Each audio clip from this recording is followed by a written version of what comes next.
자, 16번 크리스탈러 이론입니다. 70페이지에. 자, 1933년 우리가 독일의 남부 도시를 대상으로 해서 나타난 거죠. 그래서 서비스업에 대한 입지 이론으로 나타난 게 크리스탈러입니다. 자, 이 크리스탈러의 중심지 이론인데, 이 크리스탈러는 이 수요자가 어느 지역까지 분포되느냐, 수요자가 분포되어 있는 어디까지 분포되느냐, 이 지역을 분석하는 이 거시적 넓은 의미, 이 거시적 측면에서 분석을 하고 있고, 또 중심지가 형성되는 과정.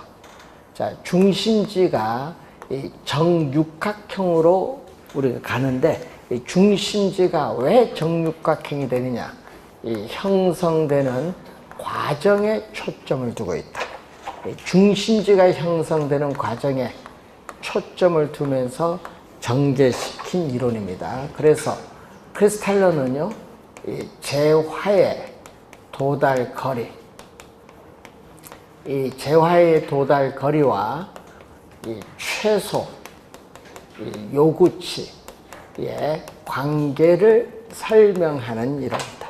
이 재화의 도달 거리와 최소 요구치의 관계를 설명하는데, 그 용어가 거기 4개가 나와 있네요. 자, 먼저 그 박스의 기억이 뭐가 나와 있죠? 중심지가 나오죠. 이 재화와 서비스를 공급하는 기능이 집중이 되어서 고객이 존재하는 지역인 배후지에 재화와 서비스를 공급하는 중심 지역을 중심지라고 하죠. 개념 맞는 내용이고, 자, 도달 범위가 나오죠. 자, 도달 범위는 이게 중심지예요. 그럼 중심지에서 생산되는 재화를 우리는 이렇게 고객이 존재하는 지역에 이렇게 공급을 하는데, 이 공급할 수 있는 이 최대한의 거리 있죠. 배후지에 공급할 수 있는 최대한의 거리, 이 거리를 우리는 뭐라고 하냐면은 재화의 도달 거리. 여기 중심지예요. 재화의 도달 거리를 도달 범위라고 하죠. 레인지. 자, 그러면은 이때 이 중심지에서 제공하는 중심지 활동, 이 중심지 활동이 제공되는 공간적인 그 한계를 나타내는데, 어느 기능에 대한 수요가 제로. 그럼 이 선을 넘어가면 수요가 마이너스니까 공급을 안 해요. 수요가 없는데 수요가 0이 될 때까지만 공급하는 거죠. 그래서 니은은 틀렸죠. 이게 1이 아니라 0. 어느 기능에 대한 수요가 0이 될 때까지의 거리를 우리는 재화의 도달 거리, 도달 범위라고 해요. 자, 그리고 중심지에 있는 점포들이 망하지 않기 위해서 살아남기 위해서는 매출액이 최소한 얼마가 돼야 돼요. 그래서 이 최소 요구치가 나오는데, 이 중심지에 있는 점포들이 중심지의 기능을 유지하기 위한 최소한의 수요 요구 규모, 최소한의 고객 수를 나타내요. 최소한의 수요 요구 규모를 최소 요구치라고 하고, 그럼 그 최소 요구치의 범위는 이 중심지는 점포 주인, 판매자가 뭐를 해야 돼?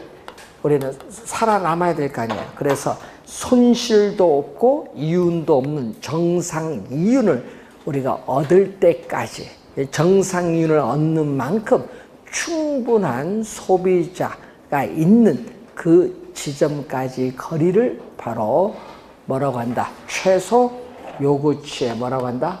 범위라고 하는데, 문제는 중심지가 성립을 하기 위해서는 이 최소 요구치 범위가 재화의 도달 거리 범위 내에 존재해 있어야 한다는 거죠. 자, 그래서 우선 기역, 디귿, 니을을 맞고요. 니은은 우리가 어떻게 돼야 돼? 니은 두 번째는 0, 1이 아니라 0. 그래서 틀린 지문. 그래서 4번이 정답이고, 자, 17번 문제로 갑니다. 내일, 자, 상업지역의 구분을 세계 최초로 시도한 학자이기 때문에 시험에 자주 출제가 되는데, 이 뉴턴의 만류 인력의 법칙을 응용한 레일리의 소매 인력의 법칙이죠. 자, 레일리는 소매 인력의 법칙에 있어서의 중력 모형이죠. 자, 그 그림 봤더니 A 도시, B 도시 사이에 위치하는 소비자에 대해서 상권이 미치는 영향력의 크기는 두 도시 크기인 뭐예요? 두 도시 크기인 인구에 비례하고 그 시마을이 분기점이에요. 그 상권의 경계인 분기점으로부터 거리의 제곱에 반비례한다. 자, 분기점으로부터 거리 제곱에 반비례를 한다. 내용이죠.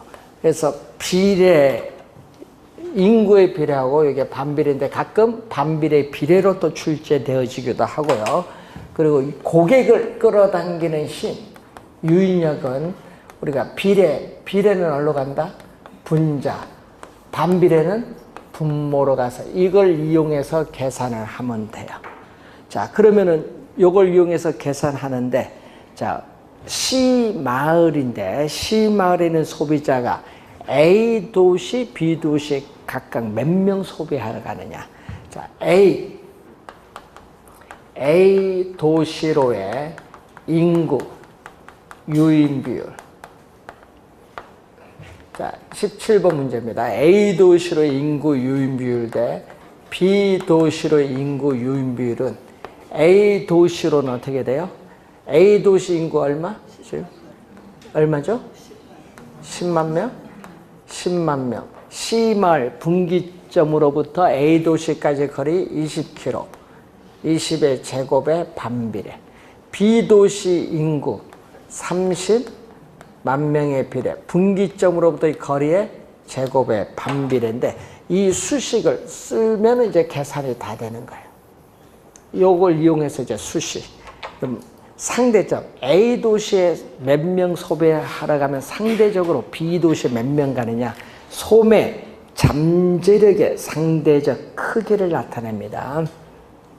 자, 그러면은 요걸 이제 계산하면 내항의 곱은 얼마? 400.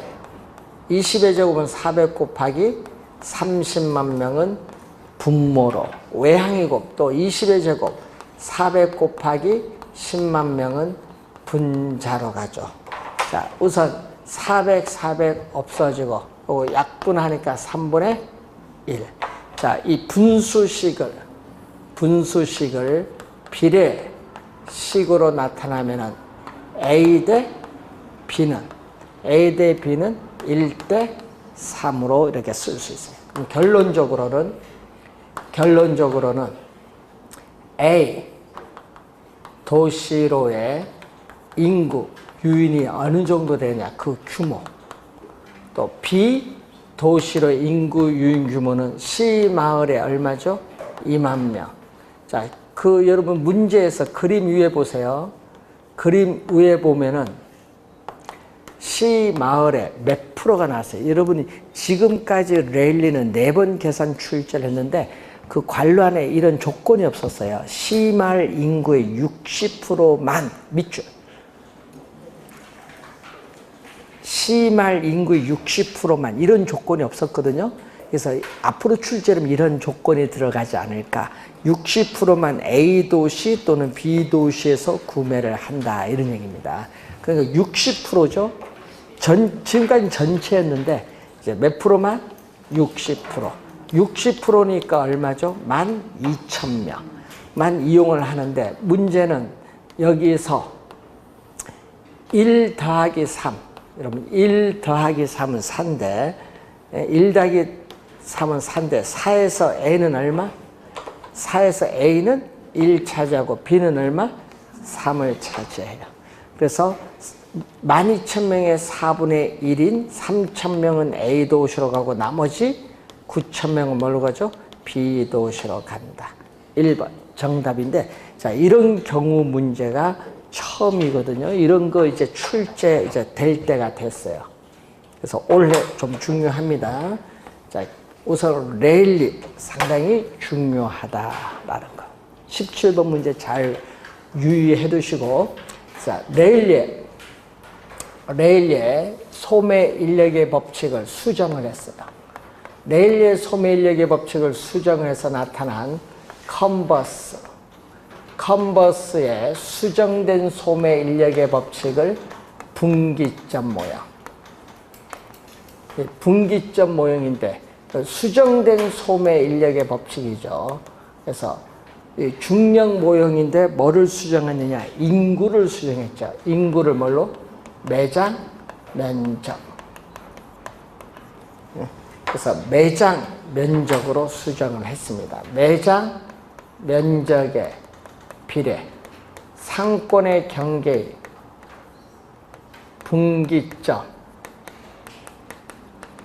분기점으로부터 거리의 제곱의 반비례.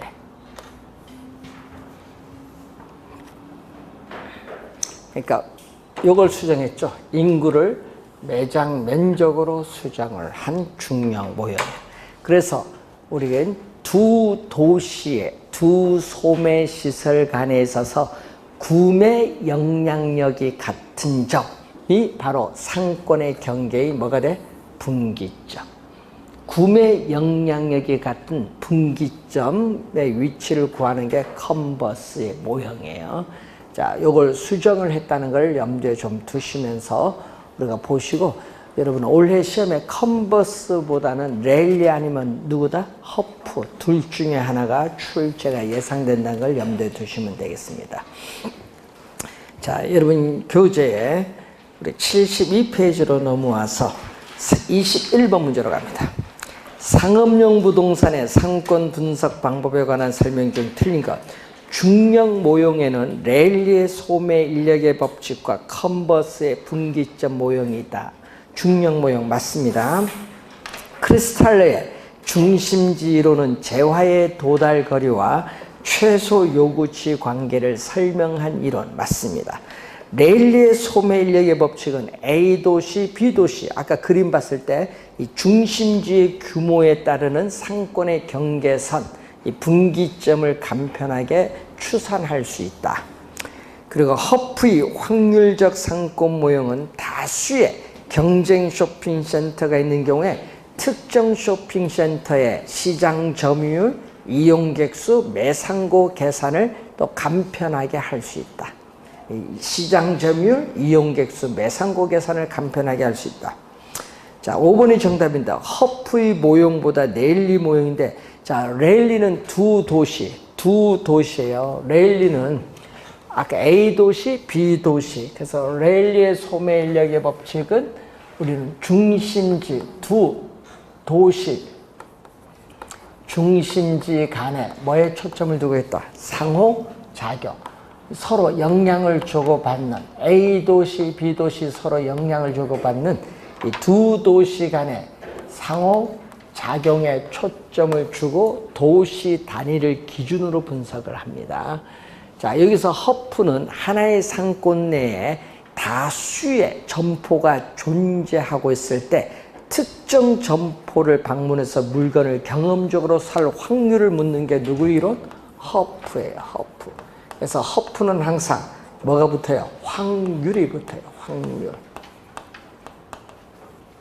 이 대도시 내 상권 내에서 다수의 경쟁 점포가 존재하고 있을 때 특정 점포를 우리 방문해서 물건을 살 확률, 경험적으로 살 확률, 확률적 상권 분석 모형인데, 그래서 여기는 매장 단위, 점포, 도시 단위가 아니라 매장 단위를 기준해요. 자, 그리고 항상 확률은 여기 있죠. 공간, 거리, 마차의 개수라는 게 있습니다. 자, 공간, 거리, 마차의 개수는 점포의 성격, 편의 품점이냐, 전문 품점이냐, 점포의 성격이라든지 교통의 편리성 등에 따라 달라지지만은 우리는 뭐다? 0일 수도 있고 1, 2, 3, 4 뭐 여러 가지 값이 있을 수 있지만 우리 뭐라고 가정하죠? 2라고 가정합니다. 그래서 시험 문제 보면 꼭 이 지문이 떠요. 2라고 가정을 했을 때 뭐를 적용하죠? 중력 모형을 적용한다. 이 중력 모형을 적용할 때는 매장 면적에 비례한다. 매장 규모. 자, 매장 규모인 매장 면적에 비례하고 거리의 제곱에 반비례한다. 거리 제곱에 반비례한다. 매장 면적에 비례하고 거리 제곱에 반비례한데 이때 거리는 뭐 시간당 몇 킬로냐, 이 시간 거리의 개념을 말해요. 실제 직선 거리가 아닌 시간 거리를 의미하는 개념이다. 자, 여러분이 계산 문제인데 여러분의 상권 분석 모형은 계산 문제를 계속 출제하고 있는데 여러분이 허프가 원래 네일리 허프 중에서 둘 중에 하나인데 하여튼 네일 낼지 허프 낼지 모르지만 하여튼 잘 공부를 해 두셔야 돼요. 자, 우리가 3번, 4번, 5번이 허프에 관련된 계산 문제인데 우선 두 문제를 한번 확인해 보도록 하겠습니다. 24번 문제 한번 봅니다. 자, 75페이지에 C도시 인근에 A와 B 두 개의 할인점이 있다. 허프 상권 분석 모형을 적용할 경우에 B 할인점의 이용객 수는 얼마냐? 단 거리 마찰 개수의 값은 얼마? 2다. 이렇게 주어지고 또 도시 인구의 몇 프로? 60%가 할인점을 이용한다. 도시 인구의 60% 밑줄. 이런 게 조건이 이제 주어진 거죠. 자, 그럼 비할인점. 자, 비할인점인데, 자, 여러분, 소비자 거주지에서 비할인점을 방문해서 물건을 살 확률 구하거든요. 물건을 살 확률을 우리 뭘로 표현했다? 시장 점유율로 표현하는 거예요. 시장 점유율. 시장 점유율로 표현하는데 이것은 어떻게 돼? 분모는 상권 내 각 할인점의 윤역을 다 대죠. 그 전체에서 시장점을 어떤 점포가 차지하는 비율이니까. 그러면 A 할인점의 윤역 얼마죠? A 할인점의 윤역은 매장 면적 5천에 비례하고 거리의 제곱의 반비례. B 할인점의 매장 면적 2만에 비례하고 거리의 제곱, 거리 20km죠. 거리의 제곱의 반비례. 더해주면 각 할인점 유인력의 합계 전체죠. 구하고자 하는 점포 B죠. 2만의 비례, 거리의 제곱의 반비례. 20의 제곱은 400이에요. 2만을 400으로 나눠주니까 50. 5천을 100으로 나눠주니까 50. 얼마죠? 100분의 50이니까 2분의 1.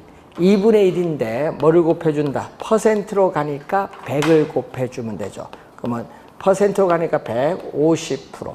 비할인점을 방문해서 물건을 살 확률이 50%예요. 그래서 항상 여러분 계산, 허프 문제만 나오면 먼저 요것부터 계산해놔야 돼요. 여러분 허프 문제가 나오면 제일 먼저 계산을 해야 될 게 뭐죠? 시장 점유율. 이용객 수인데 이용객 수 얼마죠? 그게 소비자 거주지 인구의 30만 명의 몇 프로만 이용한다? 60%만 할인점을 이용한다. 그러면 18만 명 중에 비할인점이 몇 번? 50%가 비할인점을 이용하니까 9만 명이 구하고자 하는 정답. 9만 명. 9만 명. 3번 정답이 되겠습니다. 자, 25번 문제로 갑니다. 자, 25번 점포 3개가 나옵니다. 자, 여러분 올해 시험도 시험이 이제 점포 2개보다는요 3개 나오는 걸 대비를 좀 하셔야 돼요. 자, 허프 모형을 활용하여 X지역의 주민이 할인점 A를 방문할 확률과 할인점 A 월 추적 매출액을 순서대로 나열하는데 X지역 전체 주민은 4,000명, 현재 주민 4,000명, 그리고 공간 마찰 개수는 또 얼마? 2라고 가정하고 X지역의 주민은 모두 구매자인데 A, B, C 할인점에서만 구매한다고 가정을 하고 있습니다. 자, 문제는 또 뭐를 구하는 거? A 할인점. 자, A 할인점에서 방문해서 물건을 살 확률. 자, A 할인점을 방문해서 물건을 살 확률은 뭘로 표현된다? 시장 점유율로 표현된다. 그러면 분모는 뭐죠? 상권 내에 각 할인점의 유인력을 다 더해주면 되죠. 자, A 할인점 매장 면적이 500. A 할인점 매장 면적 500. 거리 5km, 거리 제곱. B 할인점 300. 거리 10. C 할인점 450, 거리 15km 제곱. 더해주면 각 할인점의 유인력의 합계. 구하고자 하는 A 할인점 500, 5의 제곱이죠. 자, 얼마죠? 우리가 500을 25로 나눠주면은 얼마? 20. 자, 20이고 300을 100으로 나눠주면 3이고 450을 15의 제곱은 225거든요. 나눠주면 2. 그러면 얼마죠? 20. 5분의 20이니까 5분의 4. 자, 5분의 4니까 또 퍼센트로 가기 위해서 100을 곱해줍니다. 몇 프로? 80%. 그럼 우선 하나 구했네요. 할인점 A를 방문해서 물건을 살 확률은 몇 프로? 80% 하나 구했어요. 하여튼 제일 먼저 요거부터 구해야 되는 거예요. 두 번째는 뭐를 구하는 거? 이용객수. 이용객수인데 지금 X지역의 현재 주민이 4,000명인데 4,000명 중에 우리는 얼마를 한다? 우리는 80%가 A 할인점을 이용한다. 4,000명의 80%, 3,200명이 A 할인점을 이용하고 있다. 그러면 3,200명이 이런 이용을 하고 있을 때 월 추정 매출액은 얼마냐? 3,200명이 할인점을 이용하고 있는데 1인당 얼마? 35만 원. 네? 35만 명. 1인당 한 명당 35만 원 하니까 얼마? 11억 2천만 원이 되겠죠. 2번 정답.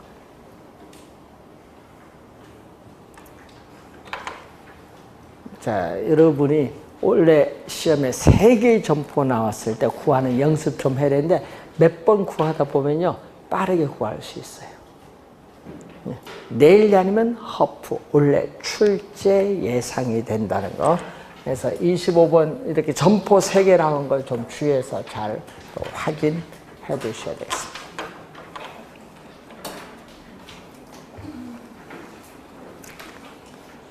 자, 26번 문제. 상점은 입지 특성과 구매 습관에서 분류되는데 이와 관련된 설명으로 옳은 것은, 자, 입지 유형별 점포로서 4가지 있죠. 집심성 점포, 집재성 점포, 산재성 점포, 국부적 집중성 점포 4가지가 있는데, 자, 같은 업종이 서로 모여 입지해야 유리한 유형의 점포는 뭐죠? 집재성 점포예요. 집재성 점포. 집재성 점포는 뭐가 있어요? 은행, 보험 등이 대표적입니다. 자, 구매 노력과 비용에 크게 구애를 받지 않고, 이것은요 전문 품종. 그리고 뒤에 수요자의 취미, 기호 등에 따라 구매하는 상품을 취급하는 점포는 요거는 선매 품종. 그래서 2번은 틀린 지문. 3번, 동일 업종의 점포끼리 국부적 중심지에 입지를 해 유리한 유형의 점포는 국부적 집중성 점포인데, 대표적으로 어떤 농기구상, 비료상, 종묘상, 석재점, 어구점 등이 여기에 해당합니다. 자, 소매 점포들이 속해 있는 상권의 크기는 한정이 되어 있기 때문에 동일 소매 점포들이 한 곳에 모여 있으면 망해요. 그래서 분산 입지를 해야 유리한 유형의 점포는 산재성 점포로서 대표적으로 뭐죠? 시험에 많이 나오는 거 자파점, 색탁소가 제일 많이 나옵니다. 4번 정답. 여러 상점들을 상호 비교한 이후에 구매하는 상품을 취급하는 점포는 선매품점. 선매품점. 편의품점은 알죠? 여기 뭐 GS25시 이런 게 편의품점. 일상생활 필수품을 판매하는 점포로서 저차원 중심지의 입지를 하는 그러한 점포입니다. 자, 우선은 기본적 우리가 내용을 한번 확인을 한번 해보시면 되겠습니다. 자, 28번 문제로 가겠습니다.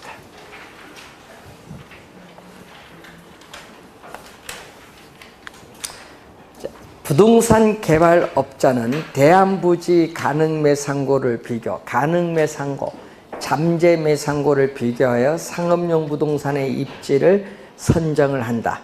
이 가능매상고를 추계하는 우리가 방법 중 다음에 제시된 몇 가지 개념은 어느 것과 가장 관련이 깊은가 보는 그러한 내용이죠. 가능거래지역을 획정한다. 이 얘기죠. 자, 여기 점포가 있으면은 고객이 물건을 사기 위해서 어디에서 찾아올 거냐? 그래서 이렇게 가능거래지역, 이 상권의 범위를 확정을 했어요. 자, 그리고 우리는 지출, 이 점포에서 판매하는 상품에 대한 이 주민들의 지출 가능한 금액 얼마냐 추계를 하고, 이 지역에 살고 있는 주민들의 1인당 소득 수준을 인구 센서스 자료를 통해서 조사를 해야 돼. 추계를 한 다음 어떻게 돼요? 여러분, 가구당, 이 지역 내 가구당 소득에서 지출 가능액이 차지하는 비중을 구해서 상권을 분할합니다. 그 점포에 있어서의 상권을 분할하는 게 과정인데, 이렇게 구하는 방법을 우리는 비율법이에요.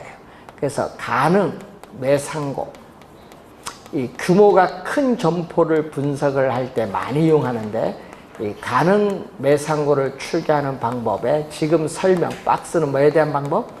비율법인데, 그 박스 내용을 하나하나 구하는 과정에서 뭐가 많이 개입돼요? 주관이 가장 많이 개입. 주관이 가장 많이 개입되는 게 비율법. 그리고 유추법. 대상 점포가 속해 있는 회사의 다른 유사한 점포를 가지고 우리는 대상 점포의 가능 매상고를 구하는 유추법. 또 허프 박사에 의해 나타난 중력 모형. 또 회귀 분석 모형을 이용한 거죠. 자, 이 네 가지 모형인데, 규모가 큰 것을 이용하고 규모가 작은 점포를 이용할 때는 보조 수단으로서 뭐를 많이 이용한다? 체크 리스트를 활용하는 방법도 많이 이용하죠. 보조 수단으로서 우리는 규모가 작은 점포를 간단하게 분석할 때 이용합니다. 규모가 큰 점포, 지금 문제는 비율법에 대한 설명. 네 가지 방법이 있어요. 자, 여러분 교재에 있어서 80페이지 가시면은 알프레드 베버가 나옵니다. 자, 알프레드 베버가 나오는데, 여러분 베버 하면은 딱 하나만 기억을 잘 해두시면 돼요. 최대 최소. 베버 나오면 최대 최소. 최소. 요것만 잘 기억하면 돼요. 최소. 베버의 공업 입지로는 무슨 이론? 최소 비용 이론. 요것만 잘 하나 기억하면 돼요. 최소. 자, 그래서 여러분이 거기에 1번 지문 틀린 걸 찾는 건데, 이 베버는 공업 입지를 주장하는데 생산자는 합리적인 뭐라고? 경제인. 이 말은요, 생산자니까 이윤 극대화를 추구하고 있는 합리적 경제인이라고 가정을 해요. 그리고 2번은 요거는 최소의 비용으로 제품을 생산할 수 있는 곳을 최적으로 입지할 수 있는 지점이다, 이렇게 주장을 해요. 그리고 기업의 입지 이윤으로서 베버는 크게 세 가지 요인을 보고 있죠. 수송비, 인건비는 노동비죠. 인건비, 노동비, 그리고 한 장소에 공업이 집중되는 집적에 따르는 이 세 가지 요인을 보고 있는데, 그 중에서 배번은 뭐를 중시여긴다? 이 세 가지 요인 중에서도 배번은 수송비를 가장 중요시여긴다. 이 세 가지 중에서도 우리는 수송비를 가장 뭐한다? 중시하는 게 누구? 배번. 수송비를 가장 중요시 여긴다. 그래서 수송비는 원료와 제품의 무게, 원료와 제품이 수송되는 거리에서 결정되는데, 이때 이 뭐죠? 인건비, 집적력 같은 이런 다른 생산 여건이, 다른 생산 조건들이 아무런 변화가 없다. 이 두 가지 인건비, 집적 이익은 변화가 없고, 그럼 변하는 건 뭐죠? 이건 변화가 없으니까 변하는 건 수송비죠. 그때 배번은 뭐라고?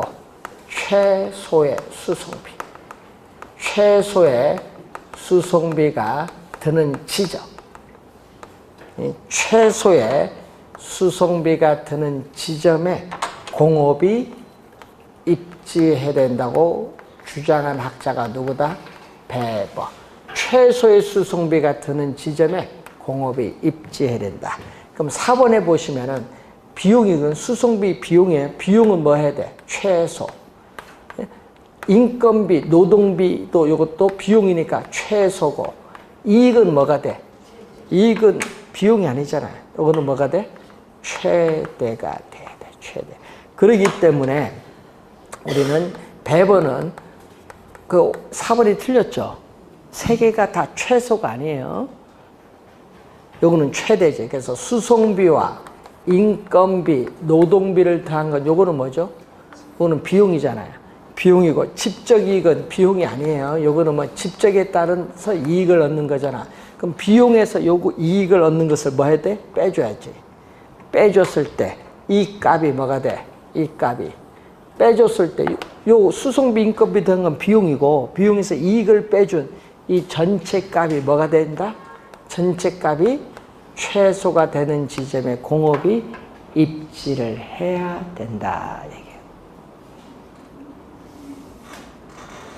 얘기예요. 생산비가 뭐가 되는 점? 최소가 되는 지점에 공업이 입지를 해야 된다고 주장한 학자가 배번입니다. 자, 5번은 등 비용선. 등은 같을 등자입니다. 자, 여러분, 배번은 이런 입지 삼각형인데 요게 최소 수송비 지점이에요. 자, 배번은 요게 최소 수송비 이 지점에 공업이 입지하고 있는데, 우리가 기업이 이렇게 입지를 바꾼다. 이 지점으로 입지를 바꾼다. 이 지점으로 입지를 바꾼다. 이렇게 기업이 최소 수송비 지점으로부터 이렇게 입지를 바꿀 경우에는 수송비 변화가 나타나겠죠. 그럼 추가적으로 여러분 원료 산지나 공급하는 비용이 달라지는데 입지가 바뀌었으니까.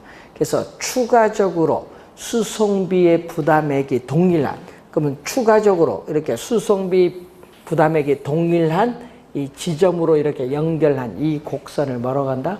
등비용선. 비용이 같은 선. 개념이 나와 있습니다.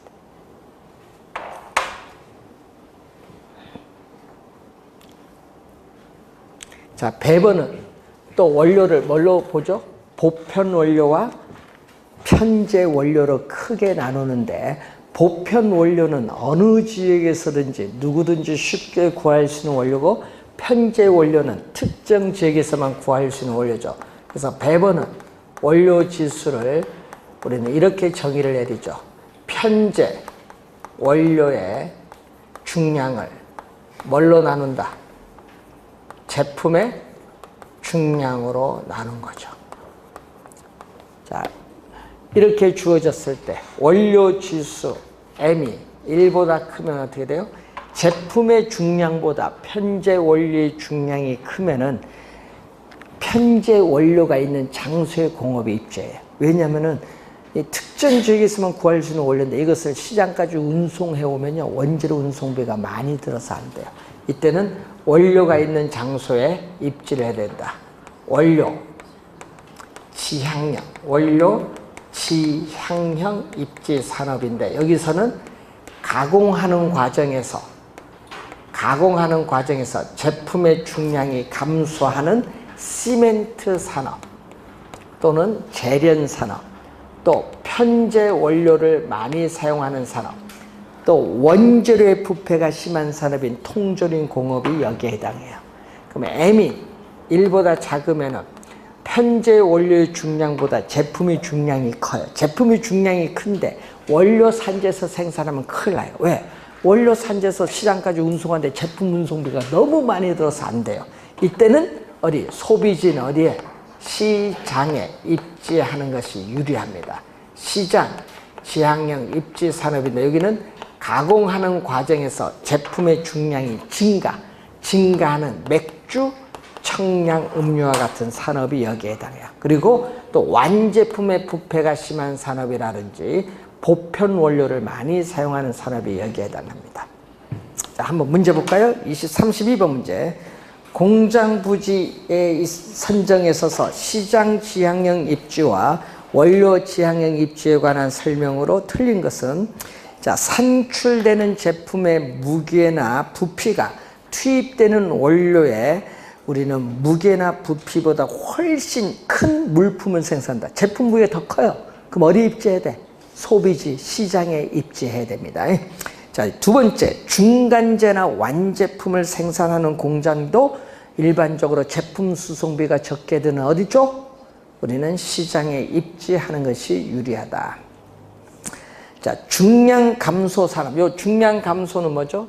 중량 감소는 원료 지향형 입지 산업. 3번 정답이고, 또 제품 수송비가 기업 이윤에 미치는 영향이 큰 공장은 어디에? 시장에 입지하는 것이 좋다. 여러분, 원료 산지에서 생산해서 시장까지 운송하는데 제품 운송비가 많이 들면 안 돼요. 그럼 이럴 때는 시장 가까이 입지하라. 편제 원료를 많이 사용하는 공장은 원료 지향형 입지, 그리고 보편 원료를 많이 사용하는 공장은 어떻게 돼? 어느 곳에든지 쉽게 구할 수 있는 원료니까 시장 지향형 입지를 선호한다고 볼 수 있다. 자, 입지 개수. 입지 개수를 LQ인데 어떤 지역의 특정 산업이 전국의 동일 산업에 대해서 어느 정도 특화, 전문화되는가를 보는데, 문제는 분모는 항상 뭘로 보죠? 전국으로 갑니다. 분모는 전국으로 가고 분자는 특정 지역으로 가죠. 특정 지역. 뭐 A 지역 할까요? 특정 A 지역으로 가죠. 자, 그래서 전국 전체 산업의 고용자 수에 대해서 전국의 뭐 예를 들면 어떤 산업, 뭐 섬유산 산업, 반도체산 반도체 어떤 산업의 고용자 수가 주어졌고, A 지역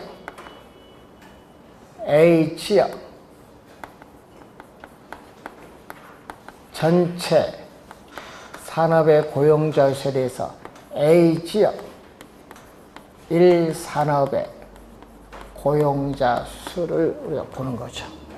자, 이게 본데 계산을 할 때는 표가 주어질 때는요, 전국 전체를 찾고요, 전국 1산업, A 지역 전체, A 지역 1 이렇게 표에서 이걸 찾아서 숫자 들어가서 계산하시면 돼요. 자, 33번 문제를 보시면은, 자, 전국에 A, B 두 지역과 1, 2 두 산업만 존재한다고 가정하고 이들에 대한 고용자 수를 조사한 결과이다. A 지역 1산업의 입지 개수 및 산업 구분인데, 자, 맨 오른쪽 전국 나왔어요. 맨 밑에 전체. 전국 전체를 따졌더니 얼마다? 자, LQ는 전국 전체를 따졌더니 얼마? 400. 전국 전체 400. 그럼 전국 맨 오른쪽에 1산업 만나는 칸. 250. 그럼 이제 A지역 갑니다. 두 번째 칸 들어옵니다. A지역 전체 얼마? 200. 그럼 그 두 번째 칸에 1산업 얼마? 150. 자, 분모 분자를 50으로 나눠요. 그럼 50으로 나누면 얼마? 50으로 나눕니다. 분모 분자. 5, 8, 40.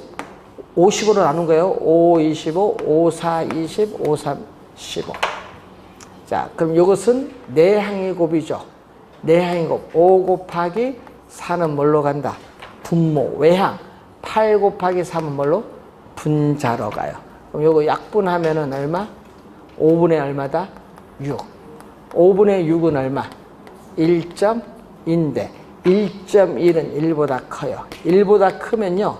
A지역의 1산업에서 생산해서 소비하고 남은 나머지를 A지역 경계 밖 다른 지역으로 수출하는 기반 부문의 산업. 1번이 정답인데 만약 1보다 작다 하면 뭐다? 비기반 산업. 35번 문제로 갑니다. 최근 문제는 이렇게 두 개를 묻는 문제도 주어지면 요거는 33번은 좀 쉽고 35번 이렇게 계산을 여러 개 하는 게 좀 어려워요. 그래서 여러분이 이렇게 도시가 보통 3, 4개 나오면은 여러분이 좀 까다롭습니다. 35번 다음은 각 도시별 산업별 고용자 수를 나타낸 표이다. 섬유산업의 입지 개수가 높은 도시 순으로 나열한 것을 묻는 내용입니다. 자, 그러면은 뭐를 따져야죠? A 도시, B 도시, C 도시. 도시가 3개 나왔으니까 LQ를 따져야겠죠. LQ를 따지는데 분모는 어떻게 돼요? 분모는 그 표에 보세요. 전국 전체 갑니다. 자, 전국 맨 밑에 있어요. 전체 맨 오른쪽 칸에 있어요. 만나는 게 얼마 숫자? 2000. 여기 만나는 게 2000. 2000 들어오죠. 또 그러면 전국 얼마? 섬유. 전국 맨 밑에 섬유 산업 만나는 거 칸 숫자 얼마? 1000. 그럼 이게 1000이에요. 1000. 그러니까 여러분 계산할 때는 저보다 빨리 해야 돼요. 표에서 찾아서. 그럼 요거는 분모는 다 똑같아요. 2분의 1. 그러니까 분모는 3개 나오든 4개 나오든 분모는 다 똑같아. 하나만 구하면 분모는 다 똑같으니까 요령이에요. 분모는 다 똑같다는 거. 분자만 찾으면 돼. 두 번째 갑니다. 여러분 거기 보니까 두 번째 줄 갑니다. A도시에서 전체 얼마? 여러분 A도시 전체 맨 오른쪽 칸. 전체 400에서 섬유 만나는 거. A도시 섬유 만나는 거 얼마? 250. 그러니까 전체 A도시 400에서 섬유 250. 얼마죠? 5, 8, 40, 5, 25예요. 내항의 곱은 얼마? 8. 외항의 곱 2, 5, 10. 4분의 5예요. 4분의 5니까 1.25가 돼요. 1.25. 자, 여기는 얼마죠? 세 번째 줄 갑니다. 세 번째 줄 맨 끝에 B도시 전체 얼마? 500. 거기서 두 번째 섬유 얼마? 250이면 약분하면 2분의 1이죠. 없어지니까 얼마? 1. 자, C도시 네 번째 줄 옵니다. C도시 네 번째 줄 맨 오른쪽 전체 얼마? 1100에서 섬유 얼마?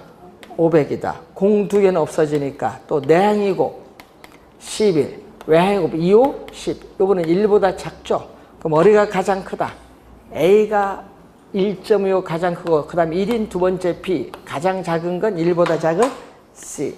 여기죠. 1번 정답입니다. 그럼 또 시험 문제 여기서 또 이렇게 낼 수 있죠. 입지 개수가 1보다 큰 산업은 뭐다?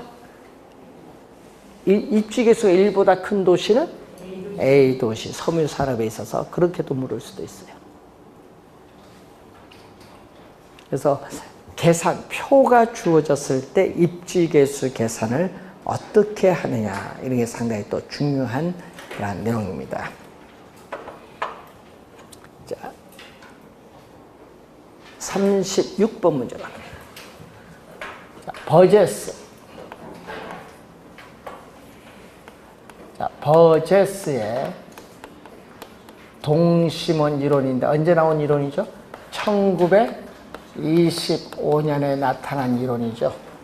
자, 1826년에 나타난 튜넨의 고립국 이론을 응용한 이론인데, 자, 첫 번째 보시면 틀린 거, 공간 형상을 도시 생태학적인 관점에서 설명하고 있는데, 버제스는 미국 시카고 대학의 도시사회학자로서 미국의 시카고를 대상으로 합니다. 그래서 도시, 공간, 구조, 도시의 공간 구조를 무슨 입장에서? 도시 생태학, 도시 생태학 관점에서 접근하여 설명하고 있다. 1번 맞고, 2번 1920년대 독일 도시가 아니라 미국의 시카고를 대상. 2번 정답. 3번 도시사회학자인 버제스가 제시한 이론으로서 가장 오래된 실증적인 모형이에요. 가장 오래된 최초의 실증적인 모형이고요. 네 번째, 거주지역의 변화. 거주지역이 어떻게 변하느냐, 사회적 공간의 구조적 특성에 대해서 고찰했습니다. 도시 내부 기능지역의 분화 양상을 동심원적으로 나타내는데, 여러분 도시 내부 기능지역의 변화를 뭘로 나타낸다? 여러분 도시 내부 우리가 기능지역의 분화 양상을 거주지가 분화되는 형상으로 보거든요.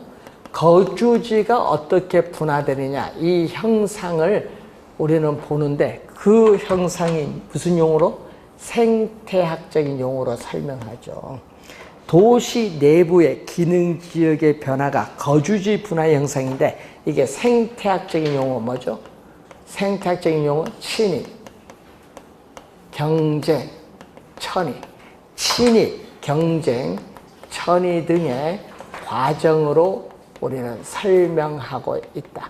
그래서 동심원상이죠. 도시의 핵심이 바로 중심, 업무, 지구. 이게 핵심입니다. 핵심.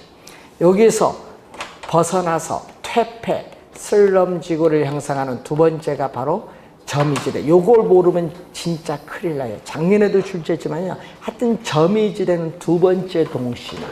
그리고 공장 근로자들이 거주하는 저소득 주택지역, 중상층 이상이 거주하는 고소득 주택지역, 고소득, 요거 넘어가면은 도시 경계 밖으로 넘어가요. 도시 경계 밖으로 넘어간 교외에 통근자들이 거주하는 지역으로서 도시의 뭐다? 위성 도시인데, 이렇게 도시의 핵심으로부터 동심원상으로 몇 개?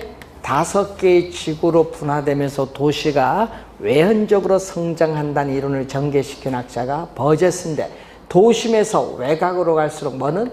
지대도 낮아지고 도심으로부터의 거리인 접근성도 낮아지고 인구 밀도도 낮아지고 질병도 적어지고 또 빈곤도 줄어들고 범죄의 우리는 발생 빈도도 줄어드는 형상이 나타난다. 37번 도시 성장 이론의 하나인 버제스의 동심원 이론에서 도시 정치 문화 경제에 있어서 중추적인 시설을 집적하여 있는 지대는 핵심이 뭐죠? 중심 업무 지구인 3번이 정답이 되겠습니다. 자, 40번 문제로 갑니다. 84페이지. 도시 공간 구조 및 입지에 관한 설명으로 옳은 것은, 자, 동심원설에 의하면은 중심지와 가까워서, 여러분 요 중심지에 가까울수록 뭐죠? 질병이라든지 범죄, 빈곤 등이 적어지는 것이 아니라 많아지는. 여러분 도심에 가까울수록 많아지고 외곽으로 할수록 적어져요. 적어지는 경향 하니까 틀린지 뭐.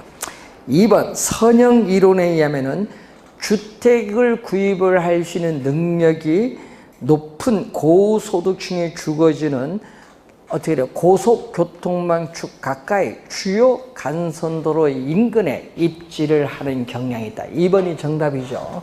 그래서 이 동심원을 변형했죠. 이 동심원을 변형해서 나타난 39년에 나타났는데 이것은 미국의 142개의 도시의 상세한 주택 임대자료를 수입해서 분석한 호이트의 뭐죠? 선형 이론이죠. 호이트의 선형 이론에 대한 설명. 그래서 도시의 이렇게 핵심은 하나인데 교통의 축을 따라서 도심에서 방사되는데 그 모양이 이렇게 무슨 모양을 띠고 있다? 부채꼴 모양을 이렇게 띠고 있다는 내용이죠. 자, 3번에 다핵심 이론에서는 다핵을 발생시키는 요인으로서 유사 활동 간의 분산이 아니라 집적이죠. 자, 여러분 동심원 이론과 선형 이론의 장점을 수용해서 나타난 1945년에 나타난 해리스와 울만, 해리스 울만의 다핵심 이론이에요. 그래서 여러분 도심에서 기능이 전문적으로 분화됨에 따라서 부도심이 나타나요. 그래서 현대의 신도시나 대도시의 설명에 적합한 게 다핵심 이론인데 이 다핵을 발생시키는, 성립시키는 이유가 뭐냐? 우선은 어떤 부동산 활동에는 특정 위치나 특수한 시설이 요구되면서 다핵이 형성되고 또 하나가 지대를 지불할 수 있는 능력의 차이가 다핵을 형성하고 또 지금 유사한 활동, 어떤 우리가 부동산에 있어서의 유사한 활동이 이루어질 경우는 같이 모여야 돼. 같이 상호, 집합, 모여서 이익을 추구를 합니다. 같이 모이는 걸 뭐라고 하죠? 집적지 향성. 분산이 아니라는 거. 집적을 해야 된다. 그리고 서로 다른 이질적인 활동을 할 때는 이해가 어떻게 돼요? 상반되기 때문에, 이해가 상반되기 때문에 같은 지역 내에 입지하기는 어렵다. 입지적인 뭐가 나타나죠? 비양립성이 나타난다.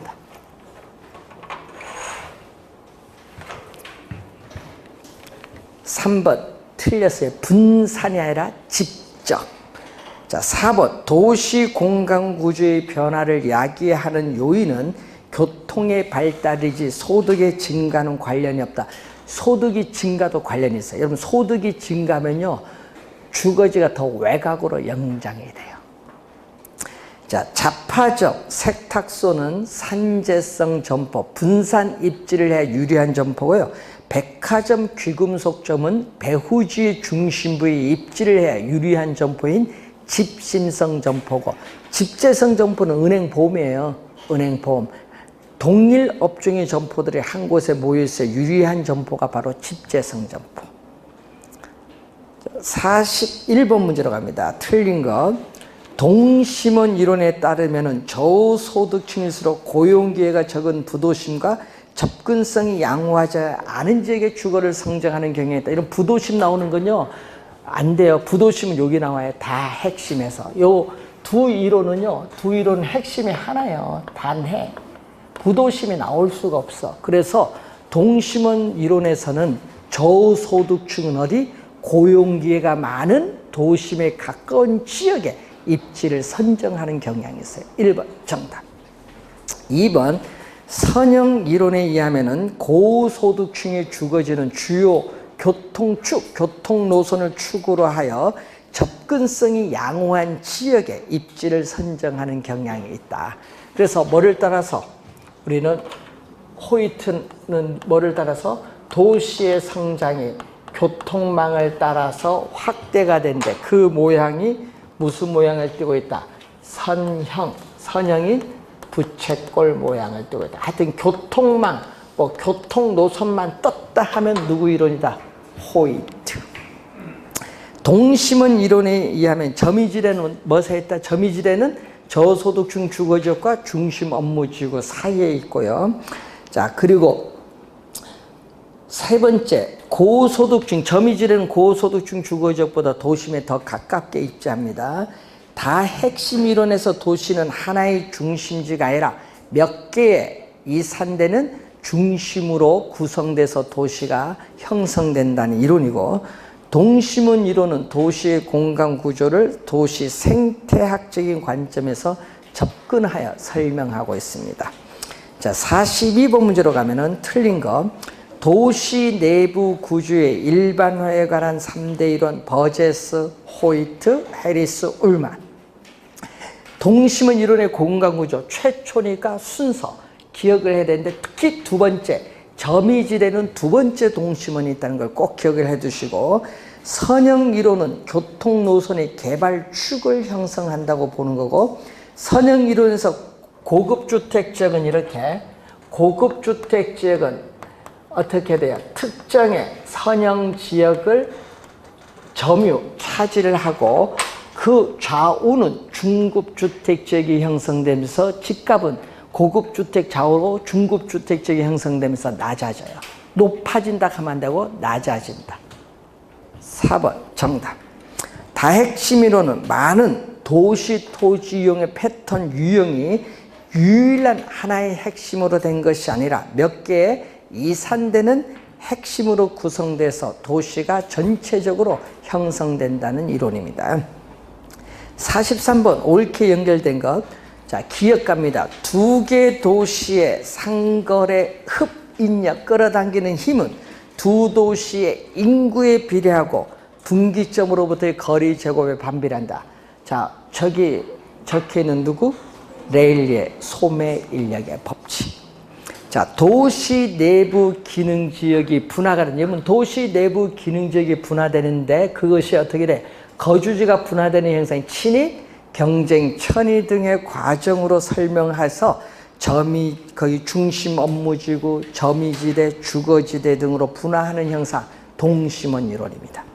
자, 도시 공간구역 교통망이 떴죠? 교통망을 따라 확장이 되어 부채꼴 모양으로 성장하면서 교통축의 접근성이 지가에 영향을 주며 도시가 형성된다는 이론, 호이트의 선형 이론이고, 도시 공간 구조는 하나의 중심이 아니라 몇 개의 분리된 중심이 점진적으로 성장하면서 전체적으로 도시가 형성된다고 보는 이론은 다핵심 이론. 자, 44번 문제로 갑니다. 자, 틀린 것은, 자, 경제 부문의 지적화 이익이, 지적은 한 장소의 공업이 집중되죠. 이 지적화 이익이 시간적, 공간적으로 누적적인 인과 과정을 통해서 낙후되어 있는 지역까지 우리 파급된다고 보는 이론, 이것을 우리는 집적 경제라고 해요. 이것을 뭐라고 한다? 우리는 집적 경제. 집적 경제의 효과예요.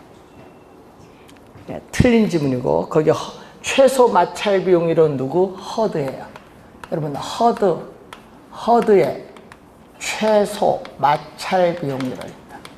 허드의 최소 마찰 비용 이론을 묻는 건데, 이것은 호이트의 선형 이론과 일맥상통하다. 즉, 도시의 성장이 공간의 마찰, 저항이 공간의 마찰이 적은, 저항이 적은 방향, 매력도가 높은 방향으로 도시가 부정령으로 성장한다는 이론이 허드의 최소 마찰 비용 이론으로서 허드의 선형 이론과 일맥상통한다고 봅니다. 그래서 1번 틀린 지문 정답. 자, 알론소의 입찰지대 곡선은 도심으로부터 도시 외곽인 교회로 이동하면서 거리에 따라 어떻게 돼? 가장 높은 입니다. 가장 높은 밑줄. 가장 높은 지대를 지불할 수 있는 산업들의 지대 곡선을 연결한 곡선인데, 이 그림은 우리 다음 주에 배워야 되는데, 가장 높은 요게 포인트. 자, 해리스 울만의 다핵심 이론은 서로 유사한 활동 모여야 돼요. 모이는 걸 뭐죠? 집적하려는 특성이 있고, 버제스의 동심원 이론은 친입 경제 천의 과정을 추구하는 생태학적 논리에 기반을 두고 있고, 호이트의 선형 이론은 도시 공간의 성장 분화가 주요 교통 노선을 따라서 확대되어서 나타난다고 보는 이론이죠. 그래서 학자들의 견해인데, 원래 출제 예상되는 출제위원 교재는 요 세 학자밖에 없어요. 학자들의 견해가 많은데 요 세 학자. 그래서 요 세 학자를 중점적으로 공부를 좀 해두시면 되겠습니다. 우리가 다음 주에는 여러분이 우리가 6번 문제부터 가는데, 자, 정책 이론을 다 끝냅니다. 그래서 정책 이론, 투자론 앞까지 한번 정리하고 오시기 바랍니다. 자, 오늘 수고하셨습니다. 안녕하세요.